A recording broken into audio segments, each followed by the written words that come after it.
کہتے ہیں جب میں اللہ کا ذکر کرتا ہوں تو مجھے غلط خیال آتا ہے، ذکر کرتے رہو، اسی ذکر سے ہی تو وہ خیالات ختم ہوئے۔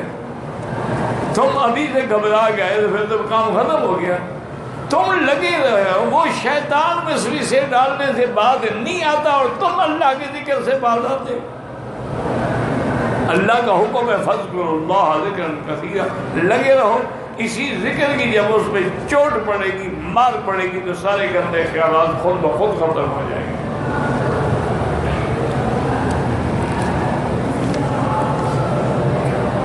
اصل ایک بات یاد رکھو، ایک آدمی پاک جگہ کے بجائے کسی گندگی والی جگہ پہ جا کے بیٹھ جائے تو ہر طرف تو گندگی ہے ہی ہے نا، اس کا اثر ہوگا کہ نہیں ہوگا؟ آج کل جو ذکر اثر نہیں کرتا اس کی وجہ ہے ادھر ٹیلی ویژن چل رہی ہے، ادھر سب ذکر کا لا الہ الا اللہ لا الہ الا اللہ، ادھر بھی نظر ڈال رہے ہیں۔ غیر محرم عورت بیٹھی ہائی سے تصویر پڑھے اللہم صلی اللہ سیدنا محمد، اچھا جی آپ کے لیے کیا لے آؤں؟ کیا فائدہ ہوا اس ذکر کا؟ یہ ذکر ہے یا شرارت ہے؟ معنی یہ ہے کہ سب سے کٹ جاؤ، مخلوق سے ناتا توڑ کے خالق سے ناتا جوڑ لو۔ سب دوستوں کو چھوڑ کے حرم میں کسی ستون کی اوٹ میں جہاں کوئی تمہیں نہ دیکھے تنہا بیٹھ جاؤ، قرآن پڑھو، ذکر کرو، نماز پڑھو، نوافل پڑھو، کعبے پہ نظر ڈال کے صرف دیکھتے رہو۔ دیکھو دو دن 3 دن کے اندر تیرے اندر انقلاب آتا ہے کہ نہیں آتا ہے؟ اگر تم یہ کہو کہ میں سود بھی کھاتا رہوں، حرام کے پیسے بھی کھاتا رہوں، رشوت بھی کھاتا رہوں، اور میں جناب انعامی بانڈز وغیرہ کے چکر بھی لگاتا رہوں اور حج بھی کرتا رہوں، یہ تو پھر کوئی بات نہیں ہے۔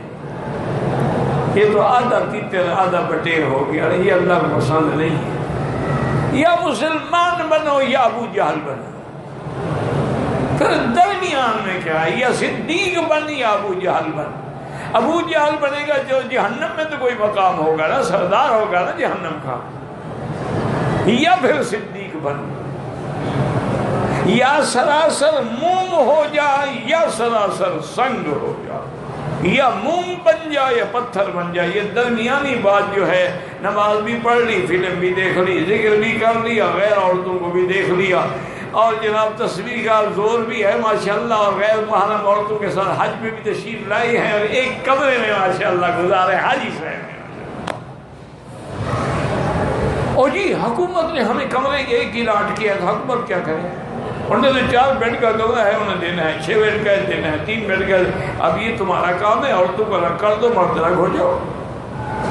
یہ ان کی ذمہ داری تو نہیں کہ تم الگ کریں، یا ان کی ذمہ داری تو نہیں کہ میاں بیوی ہو تو سب کو وہ جناب ایک کمرہ دے دیں۔ ہاں اگر تم نے میاں بیوی کے ساتھ الگ رہنا ہے کہ ہوٹل میں جا کمرہ لے لو، چھوڑ دو اس رہائش کو، پھر پیسے خرچ کرو۔ یہ تو سب بہانے ہیں۔ جتنا ممکن ہو سکتا ہونا، سب سے بڑی بات، اپنے حج کو اگر آپ نے مقبول بنانا ہے تو غیر محرم پہ نظر نہ ڈالنا۔ جتنی غیر محرم عورت پہ نظر ڈالنے سے فتنہ پیدا ہوتا ہے، ساری نیکیاں برباد ہو جاتی ہیں۔